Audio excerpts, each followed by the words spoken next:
Salut à tous. Je me trouve dans l'une des régions les plus hostiles et mystérieuses de la planète.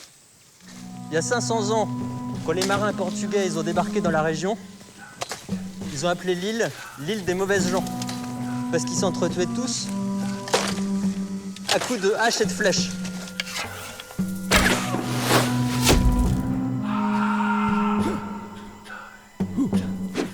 Il y a quelques dizaines d'années, quand les Blancs se risquaient dans la région,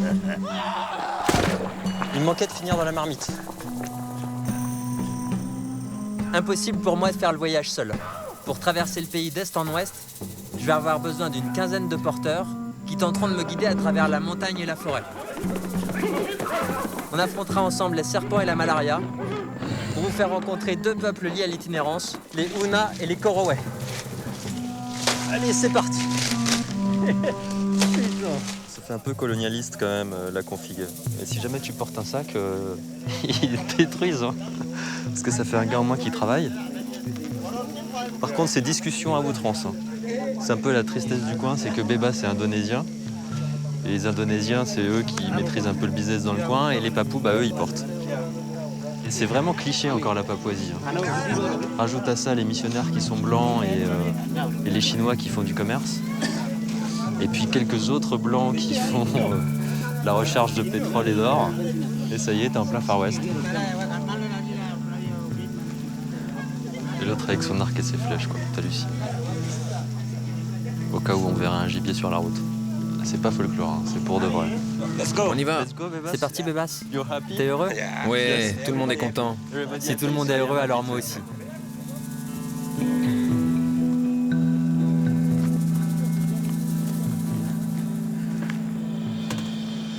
On est au cœur des montagnes Jalaya Vijaya. C'est pentu le truc. C'est le prix à payer pour rejoindre les Huna. Alors les Huna, c'est un peu compliqué. Parce que les Huna, ils vivent au XXIe siècle. Et certains seraient encore tailleurs de pierre. Alors, pas tailleurs de pierre comme au néolithique, hein. Même si en apparence, c'est assez similaire. C'est eux que je vais essayer de retrouver. Parce qu'à une époque, je sais pas si c'est toujours vrai, ils faisaient des milliers de kilomètres, en tout cas des jours de marche, pour échanger leur hache contre le rotin. Allez, Bébas. Plus de 3 heures.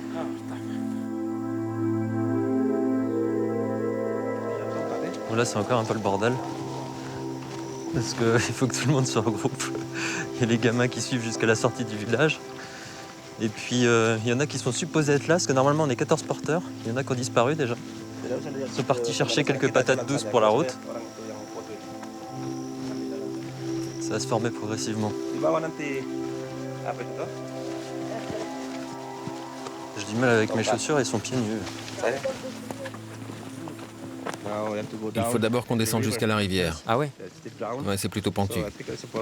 Une descente de 1000 mètres. Un dénivelé de 1000 mètres? Oui, et ensuite on remontera la montagne sur 800 mètres. 800 mètres, d'accord. Oui, jusqu'à l'Arié. Combien d'heures encore alors? Ça va dépendre de notre forme. Si tu es fort, peut-être 3 heures. 3 jours alors? Non, mais au moins 5 ou 6 heures. Mais les gens d'ici, eux, ne mettraient que 2 heures. 2 heures? Ouais, Ah ouais? Là où je vis, c'est plat, c'est complètement plat. Il fait chaud. Il fait bien 25 degrés avec le taux d'humidité, c'est même pas la peine. regarde là-bas. Ouais. Il pleut. Il pleut? Oui. Arrête. Non, je t'assure. J'ai bien l'impression qu'il pleut. Tu m'as dit qu'il pleuvait l'après-midi, pas le matin. Donc je suis pas prêt pour la pluie. Ouais, mais normalement... Normalement. Ouais, mais tu sais... Oui, on peut jamais savoir. Tiens, regarde. Ok. On va passer par le pont en bas. Et on va le traverser en prenant le chemin qui monte. Tout droit, par là-bas. Waouh, ah yeah, ok. Là la pente qui nous attend encore.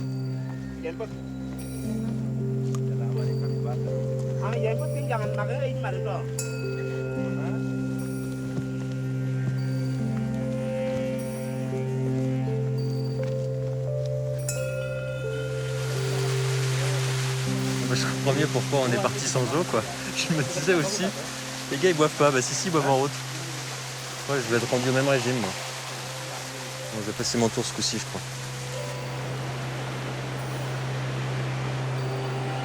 Le truc de ouf, quoi. Le truc de fou. Oh, putain.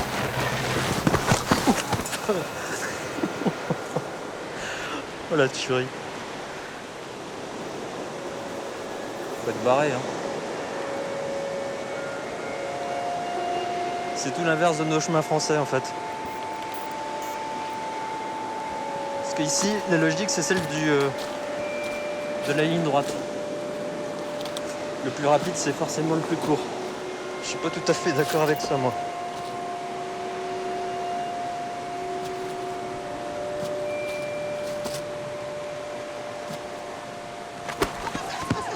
Oh putain. Be careful. Fais attention, hein. Without you, Sans I'm toi, je lost, suis hein. perdu. Ok. C'est ok? Be careful. Faites attention, faites attention. Voilà, t'es mort. Oh, là.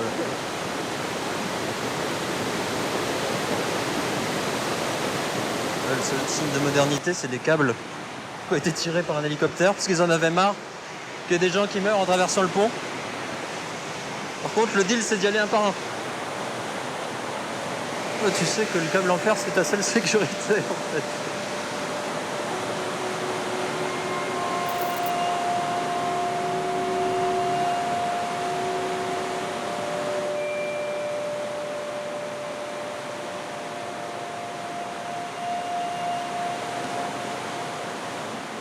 On est descendu de 1000 mètres. On remonte de 800, j'espère que c'est pas l'inverse. J'ai comme un doute là. Ils sont déjà repartis, hein. Ça grimpe. Oh la vache. Le chemin le plus court, toujours le plus court. Très peu de lacets. Le plus droit possible. J'adore. Ça va être dur. Ça en a l'air, oui. C'est l'escalade, quoi.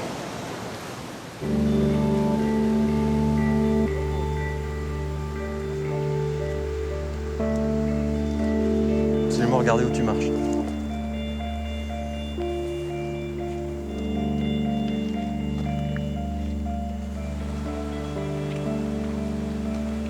Ça fait 7 heures qu'on marche. On est parti à 14, on est au moins 30. On en a récupéré un peu partout en route, je sais pas d'où ils viennent. C'est hallucinant. Un peu la boule au ventre, moi. Autant par la fatigue que par l'excitation d'arriver. Parce que le village de Larié, il est juste au-dessus, là. Larié. Quelques huttes et 300 âmes. Un bout du monde qui n'apparaît sur aucune carte.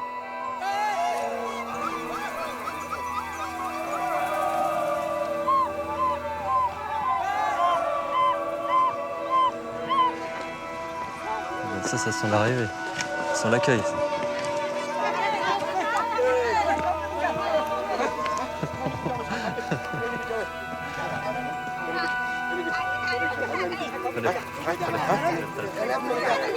Taleb. Salut les gars, vous m'aidez pas. Je sais pas où je suis arrivé moi, mais j'ai l'impression que je suis dans un autre monde ici. Après l'excitation de la rencontre, le jeu des regards s'installe. On joue à qui observe qui. Bébas, mon guide, s'est éclipsé pour tenter d'expliquer les raisons de ma présence parmi eux. Je décide d'écouter mon intuition et de m'en remettre aux enfants qui se sont attroupés autour de moi.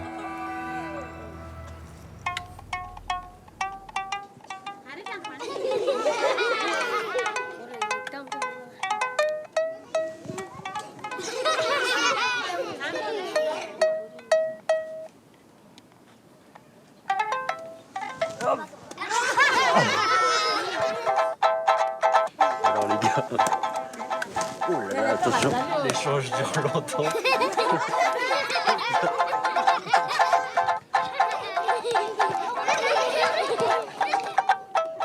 Il est bon lui.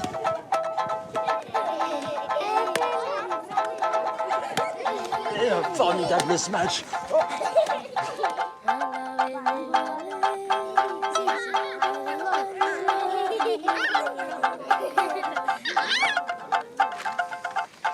Reprends ton truc de l'espace là, moi je veux pas qu'on...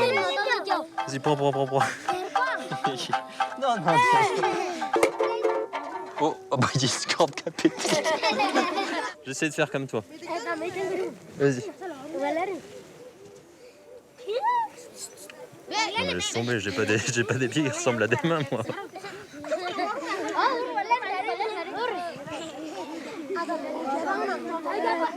Attends, elle est trop flexible là-bas.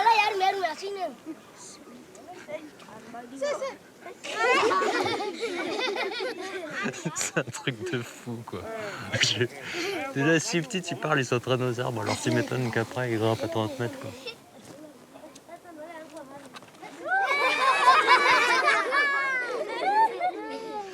Ça vous fait rire.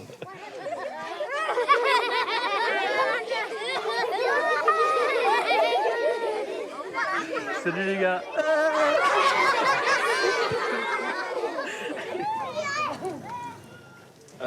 Bon, moi je vais devoir y aller. Mais où est-ce que vous avez prévu de faire dormir Chris?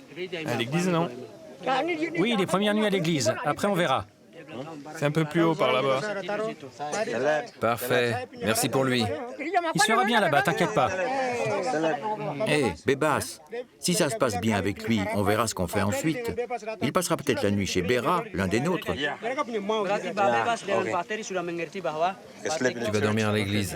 Il y a une église. Ouais. Ok, allons-y alors. Chris, Yes. c'est là. Ok. Les toits de tôle, ça c'est les missionnaires qui ont ramené ça ici. C'est une église presque toute option. En tout cas, ça fait une grande chambre. Hein.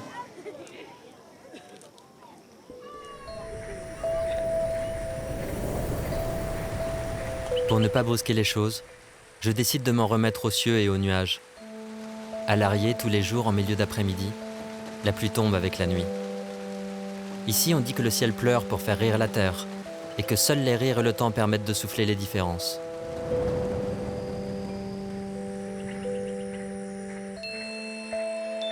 Du monde de ce matin. Et c'est un petit réveil surprenant quand même.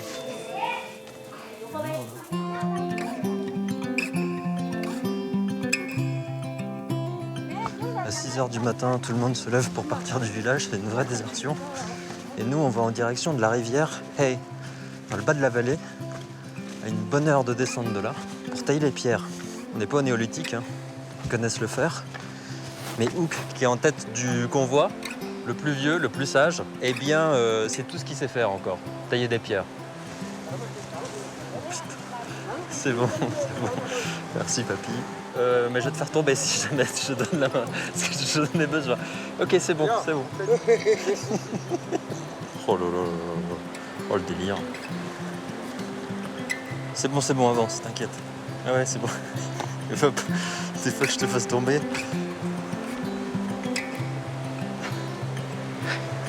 Les petits papis, ils ont plus de 70 ans, mais ils me mettent 100 mètres dans la vue. Ouais. Voilà.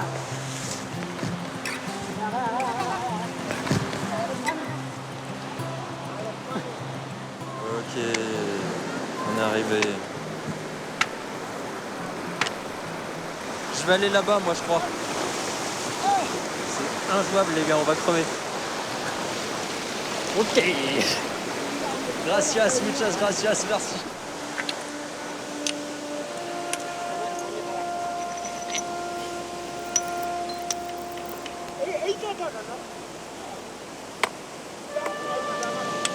Faut dégrossir le bout de basalte.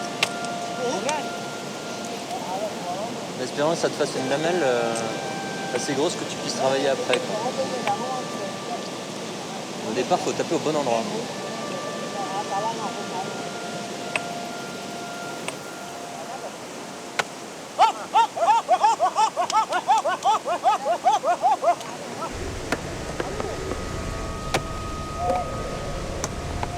Ah, ça l'a fendu.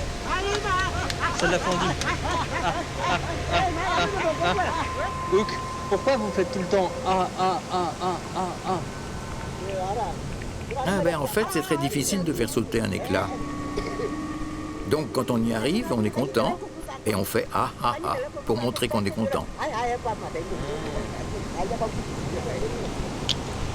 On a beau être au 21e siècle, on se croirait quand même vraiment à la guerre du feu.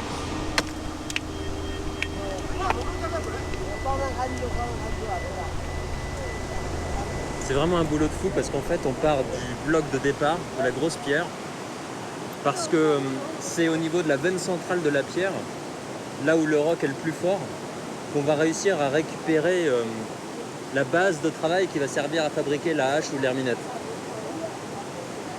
Donc c'est un boulot qui représente entre le bloc de départ et la pierre polie finale bien 2 jours de travail. Quand ta pierre ne casse pas en cours de route.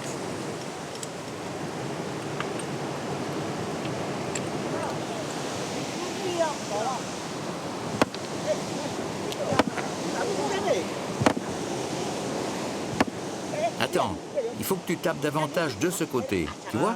Ici, exactement. Alors tu as les veines de la pierre qui sont là. Là. Là. Normalement si tu tapes là, le bloc il se décroche. En espérant que la pierre elle soit assez chaude.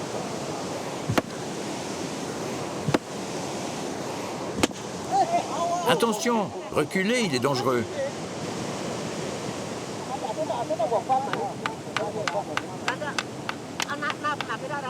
Chris, dis-moi une chose. Qui t'a dit de venir ici?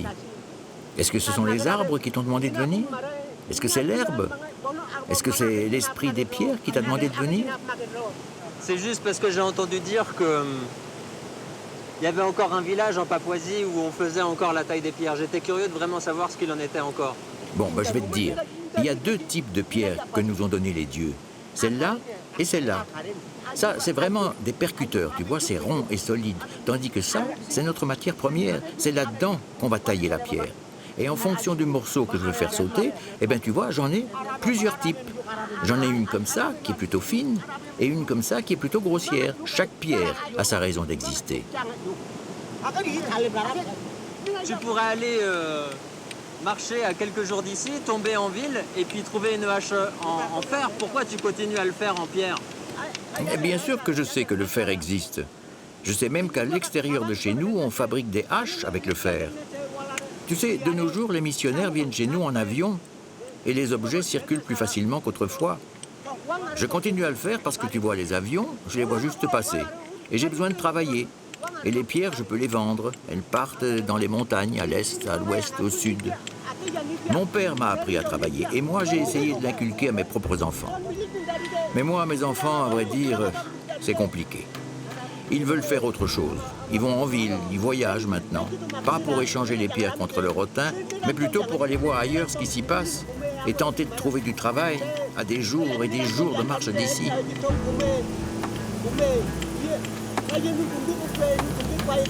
Pourquoi tu continues à perpétuer cette tradition? Pourquoi c'est important pour toi? Ici, c'est moi le gardien des pierres, le gardien de cette rivière, le gardien de cette vallée, c'est moi. Grâce à la pierre, j'existe encore, tu vois. Elle est en moi, la pierre. Mais qu'est-ce que tu penses de la modernité? C'est une bonne ou une mauvaise chose alors? J'aime bien comme c'était avant. On portait tous l'étui pénien, tu vois. On était entre nous, on n'avait pas besoin de s'habiller, d'une chemise ou d'un t-shirt. Et puis, les jeunes ne s'en allaient pas à l'époque. J'aime bien comme c'est aujourd'hui aussi. On sent qu'un autre monde est au pied de notre porte. J'aime bien les deux, en fait. Et puis, j'aime bien ta chemise aussi.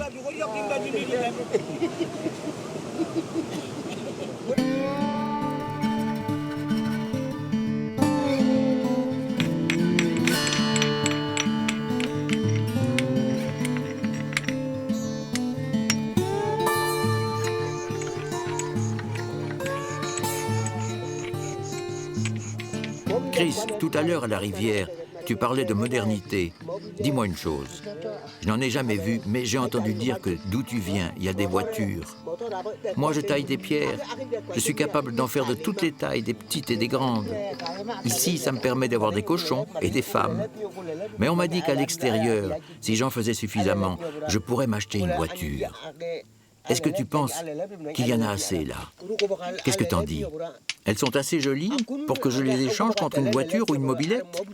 Ou que je sais pas, en Papouasie, mais en France, avec toutes les pierres qu'il y a là, moi je peux même pas avoir le volant d'une voiture. Ça, moi, elle est toujours pas polie, ma pierre. T'as l'EP?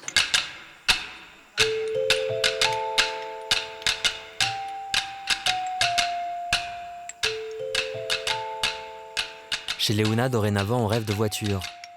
Il y a quelques années encore, une fois la pierre polie et montée sur son manche, on prenait la route. Une route marchande entre le nord et le sud, entre la montagne et les basses terres. Un sentier plutôt. 10 jours de voyage étaient alors nécessaires pour retrouver le peuple Corowe, avec qui on échangeait la pierre contre le rotin. Le voyage ne se fait quasiment plus. Et un jour, sans doute, on fera couler le bitume pour rapprocher les peuples et mieux contrôler la région. En attendant, la pluie continue de tomber. Et Léona tente de garder le sourire.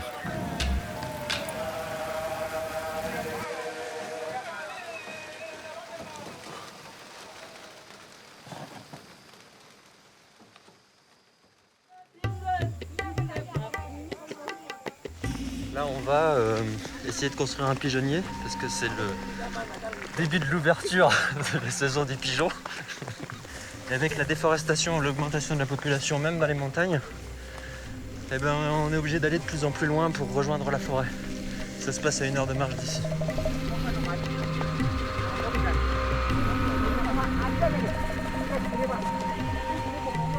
Oh putain! C'est-à-dire que le vrai piège, c'est que là, tu vois pas. Tu mets ton pied sur de la terre, et puis là, c'est un gouffre de 100 mètres. Donc si t'as le malheur de marcher dans les herbes, bah, t'es mort. Allez.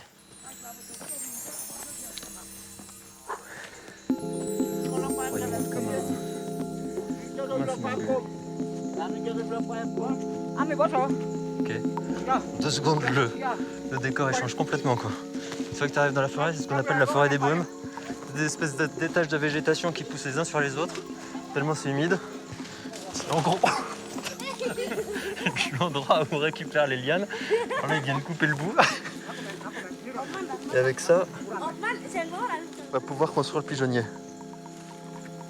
Tes clopes, tiens.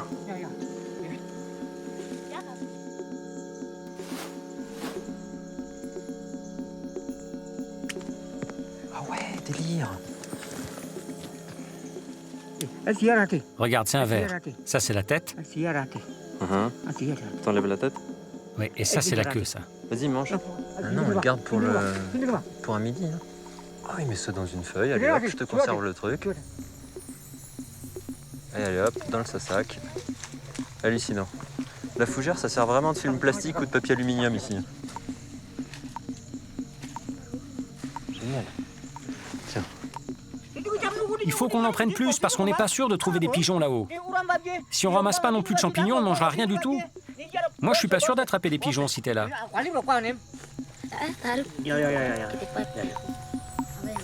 Qu'est-ce que tu fais?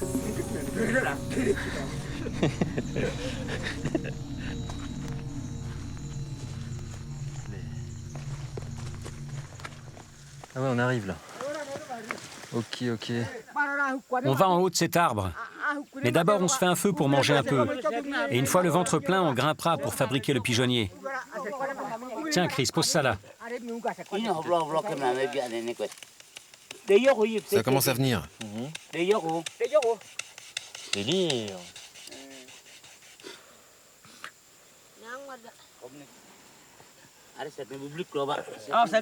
Apportez des brindilles sèches. Faut pas qu'ils s'éteignent. Les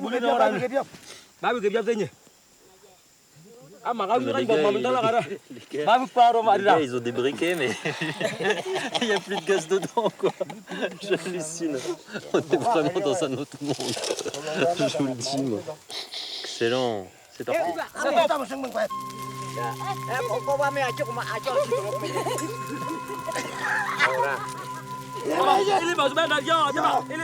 Je suis engueulé parce que je sais pas mettre les bonnes bûches au bon endroit, moi. Merci. Tu manges des herbes là?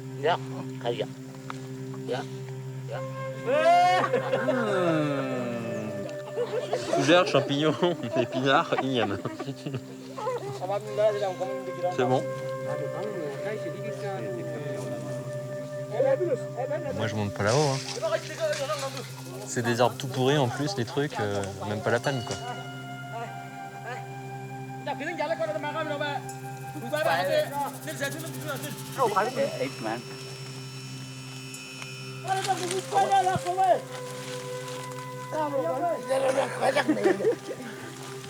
Oh putain.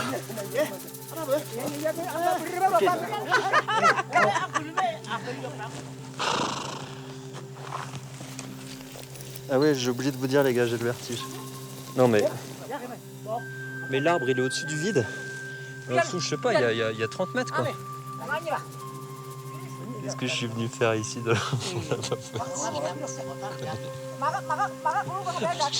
Je veux plus bouger, je veux plus monter, je veux plus descendre. Au secours. Ça tient à rien leur truc. Hein.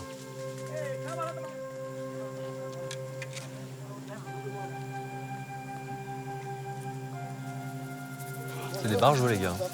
Donc ça c'est la plateforme. Au-dessus c'est le leurre en fait. Comme pour la chasse au canard, un appelant mais qui appelle pas. Et normalement les pigeons doivent venir se poser à côté. Parce que le leurre a la forme du pigeon. Enfin vu le boucan qu'on fait. Quand je suis seul, je peux rester planqué 2-3 jours. Planqué dans les arbres et les fourrés avant d'enfin tirer un pigeon. Maintenant que tu as vu comment je faisais les pigeonniers avec des branchages, dis-moi, est-ce que vous faites la même chose dans ton pays? Vous allez à la chasse avec l'arc et les flèches? Non. Nous, moi, quand j'ai besoin d'aller manger, je vais au magasin et j'achète mon poulet. Mais rarement je monte dans les arbres comme ça pour tirer à l'arc. Au pire, il y en a qui chassent, mais ils chassent avec des fusils. Pow! Ah oui, le fusil, j'en ai entendu parler. Mais pour attraper les pigeons d'ici, il n'y a qu'avec l'arc que ça marche. Moi, tu vois, je me positionne comme ça. J'attends en silence, tout se passe en silence. Et puis boum, ça tombe. Mais c'est surtout grâce à Dieu que je peux attraper des pigeons. Mais c'est le dieu des missionnaires ou c'est le dieu de la montagne et de la forêt? Avant, je croyais au Dieu de la montagne, au Dieu de la forêt. Mais maintenant, je crois plutôt en Jésus. Si je dois chasser les oiseaux, c'est lui qui me les amène. Dans le fond, ça ne change pas grand-chose. J'ai juste changé de Dieu. Aujourd'hui, c'est Jésus qui m'aide dans la forêt. Et il y a plus de pigeons du temps des dieux d'avant ou du temps de Jésus? De nos jours, tout le monde va à la chasse. Il y a de plus en plus de monde et de moins en moins de gibier. Heureusement, Dieu est là.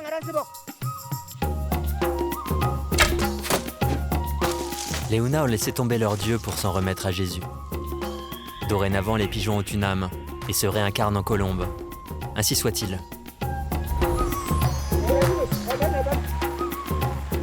Sur le chemin du retour, nous retrouvons femmes et enfants qui rentrent les cochons au village. Eh bien Pipo.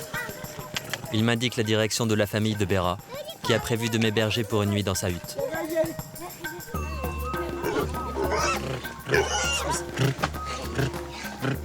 À mon avis, ils savent où ils vont quoi. Ah non, ils savent pas. Ici?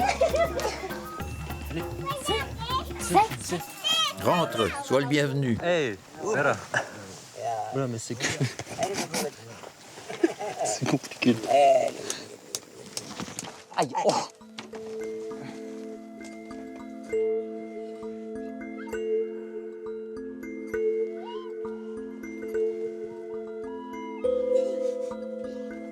Comment ça se fait que l'entrée elle est si haute pour accéder à la maison? C'est notre tradition chez les papous des montagnes. C'est toujours comme ça. On fait des portes qui sont petites et hautes parce qu'il fait froid ici. Et pour éviter que l'air entre, on fait des petites ouvertures. Et puis, à l'époque, les villages voisins venaient nous attaquer, donc il fallait qu'on se protège. On les accueillait à coups de flèches des fois. Mais maintenant, on est plus tranquille. Gentil, pépère, gentil. T'inquiète pas, il ne mord pas. Pourquoi les cochons ils dorment ici? Ça a toujours été comme ça. Les cochons, ils dorment dans la maison. Le soir, on les rentre et le matin, on les sort. Les cochons, c'est ça qui donne la valeur à une famille. C'est ce qu'on a de plus précieux.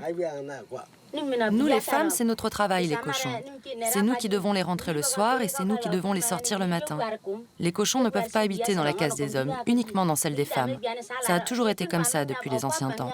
Et quand il y a des petits, on leur donne souvent le sein, car on considère que les cochons sont comme nos enfants. Waouh, c'est fou ça. Mais en France, c'est pas comme ça. Hein. Il dit que dans son pays, c'est pas comme chez nous. Mais à mon avis, les cochons, ils doivent être moins gras là-bas. Je vais te dire, si vraiment on laissait les cochons tout le temps dehors et qu'on ne leur donnait pas le sein, eh ben, ils grossiraient pas aussi vite. Comment ça se passe dans ton pays? Les hommes dorment d'un côté dans une case et les femmes ailleurs dans une autre? Ou bien vous vivez ensemble? Non, dans mon pays, on vit tous sous le même toit. Quand on est marié ou quand on a des enfants, le papa et la maman, ils partagent la même chambre normalement. Oh bah dis donc, ça doit pas être simple cette histoire. Chez nous, c'est pas comme ça. Chez nous, c'est séparé. Mais attends, il y a un truc que je comprends pas. C'est que comment vous faites si vous partagez pas le même lit pour avoir autant d'enfants? Écoute-moi bien. Les hommes d'un côté et les femmes de l'autre, ça a toujours été comme ça. Mais pour faire beaucoup d'enfants, c'est facile. On se donne rendez-vous dans le bas de la rivière. Le long des champs, il y a des petites cabanes. Et c'est là qu'on les fait.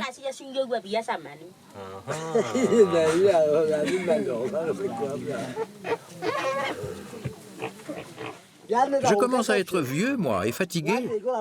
Et comme je sais qu'après tu vas dans le sud, je te donne ces haches de pierre. Comme ça, quand tu seras dans la forêt, tu les offriras au peuple Korawai. Taleb. Parfait. Bon, bah, je ferai la commission alors. Merci beaucoup.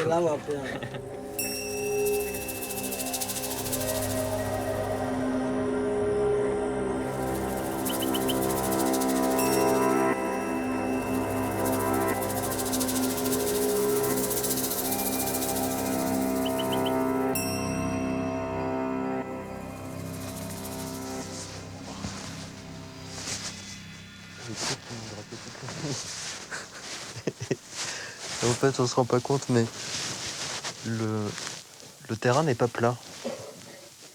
Tout est centré vers le feu. Donc j'ai eu peur de cramer mon sac de couchage 100 fois. Bien dormi? À l'Arié, tous les chemins mènent à l'église. Étrange sensation tout de même que celle de se rendre à la messe chez Léouna, un dimanche matin. C'est le sage du village qui implore dorénavant le pardon des péchés. Car le missionnaire blanc, qu'on surnomme le Hollandais, a disparu un jour sans rien dire. Il leur a expliqué le bien et le mal, présenté Jésus et laissé une Bible traduite en langouna. De nos jours, on ne s'entretue plus, mais on fait la quête. Quelques ignames qu'on revendra pour réparer le toit de l'église. C'est le moment des adieux. C'est jamais simple, c'est jamais trop à quoi s'attendre. Il faut que ça se fasse. Tes clopes. Terima kasih. Merci.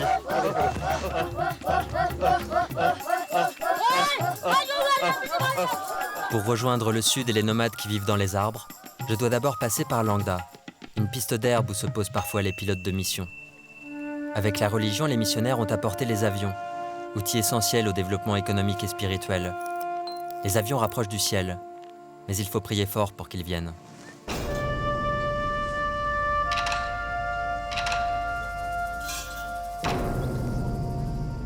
Je sens qu'il va venir aujourd'hui, l'avion. Il va venir aujourd'hui. Salut, moi c'est Chris. On est prêt à y aller alors?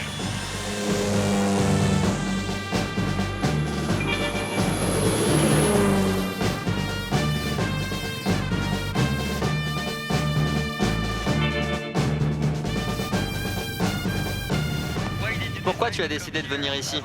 Je voulais rester sur des petites pistes et découvrir de nouvelles choses. Changer d'horizon, casser la routine. J'ai cherché du boulot et je suis tombé sur une offre en Papouasie. Voilà. Tu te sentais investi d'une mission en venant ici? Disons que je suis venu en partie aussi parce que je savais que je serais avec des missionnaires. Pour moi, c'est plus une question de me rendre utile que de gagner de l'argent.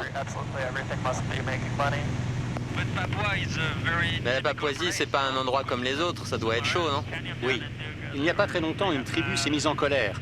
Et des gens ont tiré des flèches sur un avion. Arrête, tu te moques de moi. Non, non, pas du tout.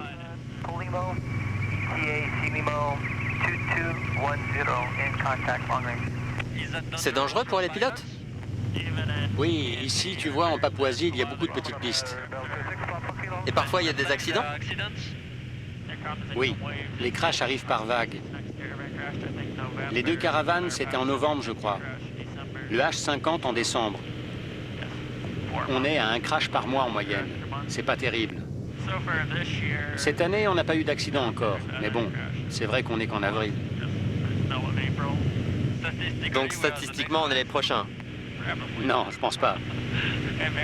Attends, faut savoir dans quelles conditions tout cela a eu lieu. Un des accidents, c'était un avion qui partait d'un petit village, en remontant le canyon. L'avion était chargé et ils ont essayé de se maintenir entre la ligne de crête et la couche de nuages. Ils pensaient qu'ils étaient à la bonne altitude.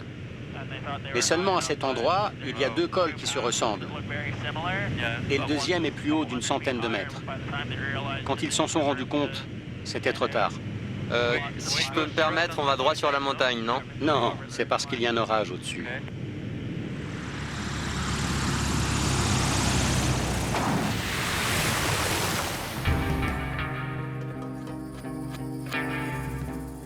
Bon, je suis à Yaniroma. Yaniroma, c'est un peu la base arrière des Korowe. Le truc, c'est qu'au départ, c'était un village fait de paillotes, simplement. Et un jour, le gouvernement est arrivé. Il a décidé de construire des maisons dans tous les sens. Enfin, dans tous les sens, surtout, surtout dans ce sens-là.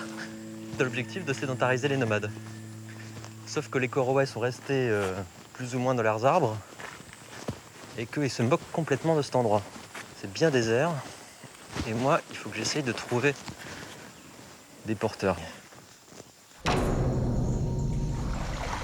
Si vous cherchez votre chemin, suivez la rivière.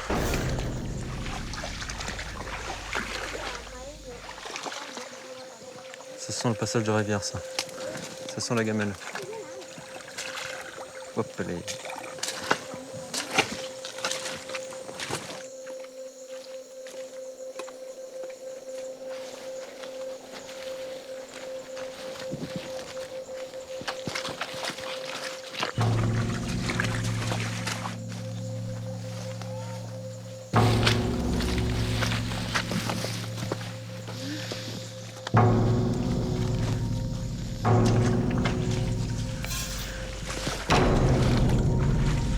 Au début, c'est drôle tout ça.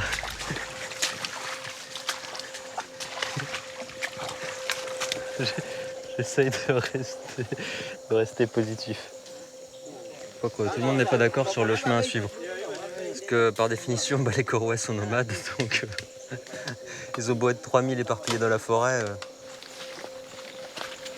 Les Korowe nomadisent pour survivre, car ils dépendent du sagoutier, un arbre. On en mange le cœur et on s'abrite sous ses feuilles. Lorsqu'on a épuisé les ressources d'un endroit, il faut reprendre la route pour s'installer ailleurs. Ce jour-là, la nôtre croise enfin la leur.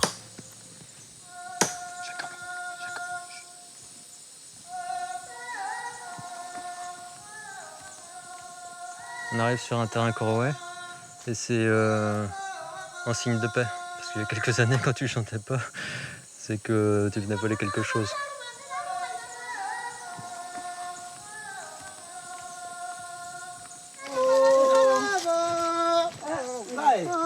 Bonjour, on est juste de passage. Pas de problème, soyez les bienvenus. Suivez-moi.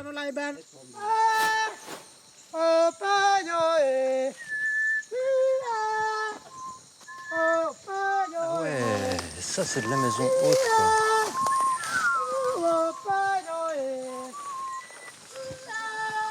Je vais laisser le bâton là parce que je suis déjà un peu handicapé avec. Ça grince dans tous les sens en tout cas. Jusque là ça va parce que celui-là il est un peu penché.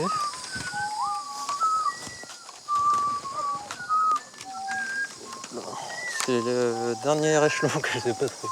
Ah waouh, super. Bonjour. Moi c'est Chris. Maël. Maël, enchanté. Je t'en prie, Chris, assieds-toi. Merci.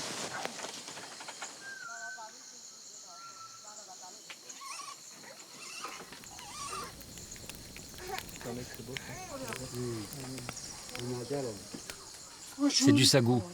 Du sagou? On mange tout le temps ça ici. On ira en chercher demain matin. C'est pâteux.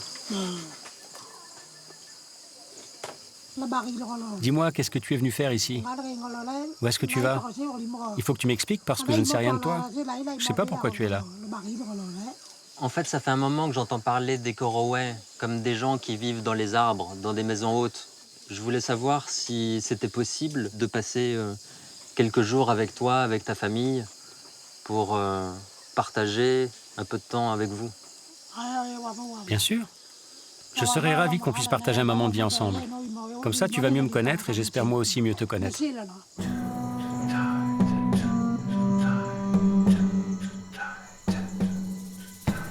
Pourquoi les maisons, elles sont hautes? Pourquoi vous les construisez comme ça dans les arbres? C'est avant tout pour se protéger des moustiques, des animaux sauvages, des serpents, des scolopendres. Dans le temps, il y avait beaucoup de guerres aussi, donc c'était pour ne pas se faire attaquer ou ne pas se faire tuer. J'ai entendu dire qu'il y en avait qui étaient hautes de 5 mètres, d'autres de 10 mètres, d'autres encore plus hautes. Comment vous déterminez la hauteur? Pourquoi il y en a qui se prennent la tête à les faire très hautes, d'autres moins? En général, les maisons qui sont très hautes, c'est pour les jeunes. Eux, ils ont de la force. Ceux qui sont un peu plus vieux ou plus faibles, ils ont plutôt des maisons basses. Mais tu viens d'arriver et tu me poses plein de questions. Mais chez toi, c'est comment? Est-ce que tu habites dans une maison haute dans les arbres? Est-ce que le toit, il est fait avec des feuilles de sagoutier? Est-ce que dans ton jardin, il y a des bananiers? Non, moi, ma maison, elle est très basse. Il n'y a qu'un étage. Et elle est faite en pierre. Et le toit, c'est de l'ardoise. Et dans mon jardin, il fait trop froid pour les bananiers.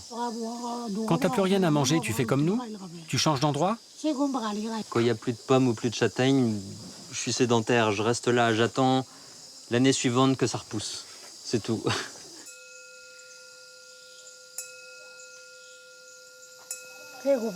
Bonne nuit. C'est Goufala. Bonne nuit.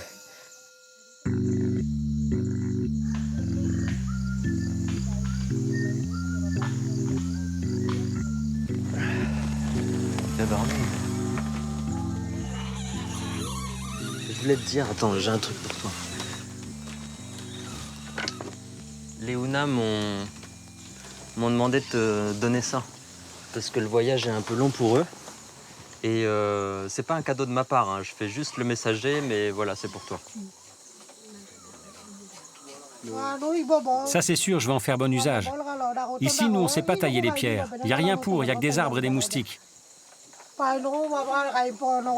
Allez, viens, Christophe. Maintenant, on va aller couper le sagou. Par contre, je prends ma hache de fer.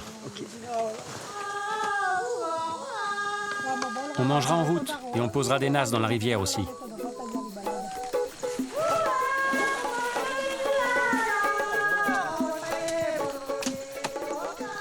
Étape 1, on débroussaille le garde-manger, parce qu'apparemment, ce qu'on cherche, c'est là-dedans.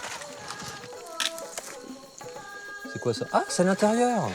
Délire. Je comprends maintenant. T'ouvres. Kinder Surprise. Il a envie? Ah oui, il a envie, ce con. Oh là, oh là, oh là, oh là. Ah mais lui, il mange ça comme ça, là, comme si c'était une noix de Saint-Jacques ou une prune. Ou... Chris, il est pour toi, celui-là.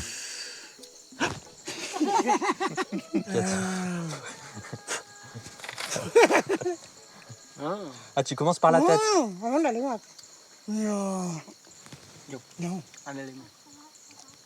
Allez, avale. Super. Tu trouves ça comment, alors?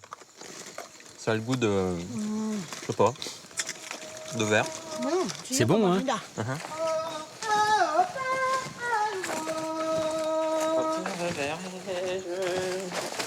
Pays merveilleux. Ils arrêtent jamais de taper sur des trucs en marchant. Allez, bam. C'est fragile en fait. Hein.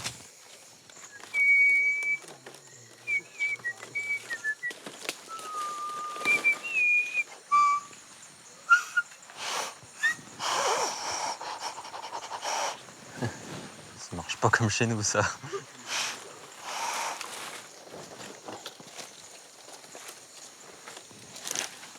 Ah oui, ça c'est la graffeuse.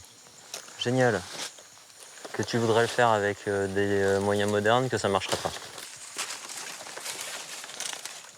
Jusque là, j'arrive à suivre. Ah d'accord. C'est un peu une super épuisette, le truc. Chacun le sien. Puis maintenant, bah, on attend le poisson, quoi.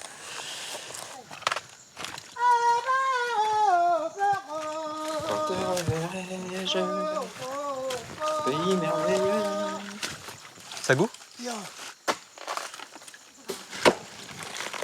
Ça y est. Non, toi, vas-y.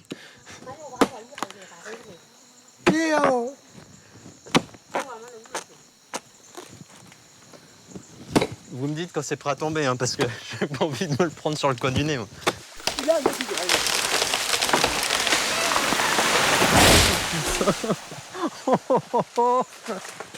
Alors là, faut faire le ménage. Non, attends, je vais y arriver, les gars.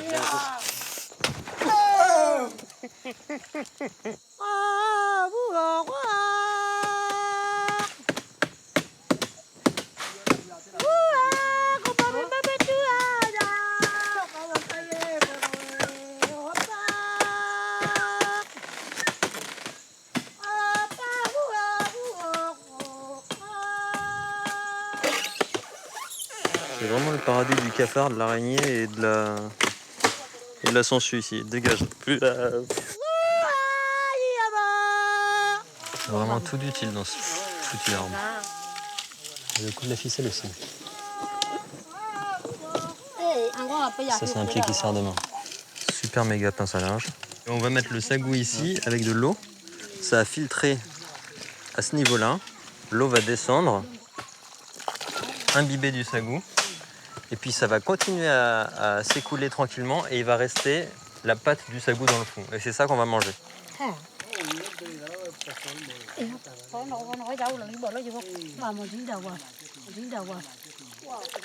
Et une fois qu'on aura fini, on empaquete tout et on emmène tout ça à la maison. Yes, man. Sagou man, c'est moi.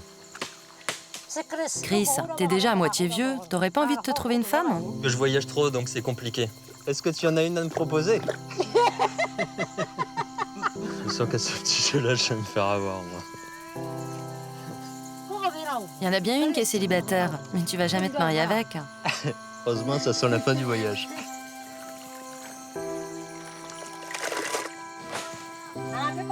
Ça a l'odeur du yaourt, la couleur du yaourt, mais ce n'est pas du yaourt. C'est du sagou.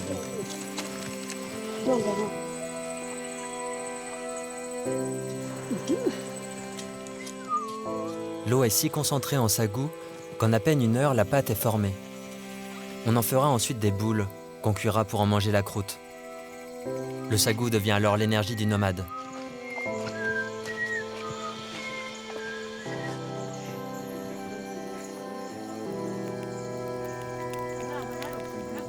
Je crois pas que ce serait plus simple d'essayer de planter des sagoutiers un peu partout, comme ça t'éviterait de courir à travers la forêt pour trouver un nouvel endroit où planter ta maison, non? Non, le sagoutier, ça se cultive pas vraiment. Il pousse dans les zones de marécage, là où il y a toujours de l'eau.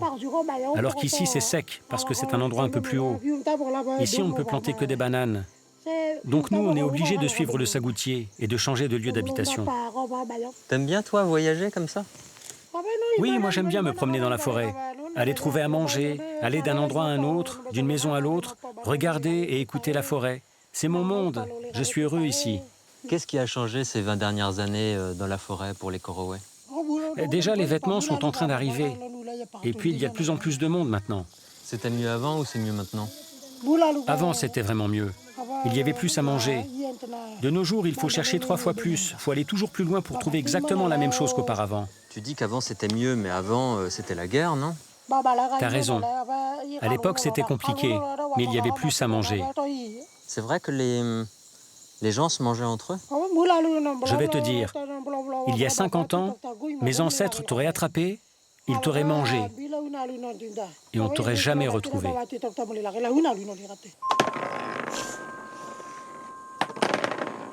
La roue tourne, les temps changent. Les nouvelles générations devront composer avec la modernité qui arrive déjà au pied des maisons hautes. Waouh, celui-là, il est parfait. On parle d'une compagnie d'extraction d'or qui aurait l'intention de s'approprier le territoire d'Euna. On parle aussi d'un projet autoroutier qui menacerait le territoire des Korowai. En attendant, la forêt continue à chanter.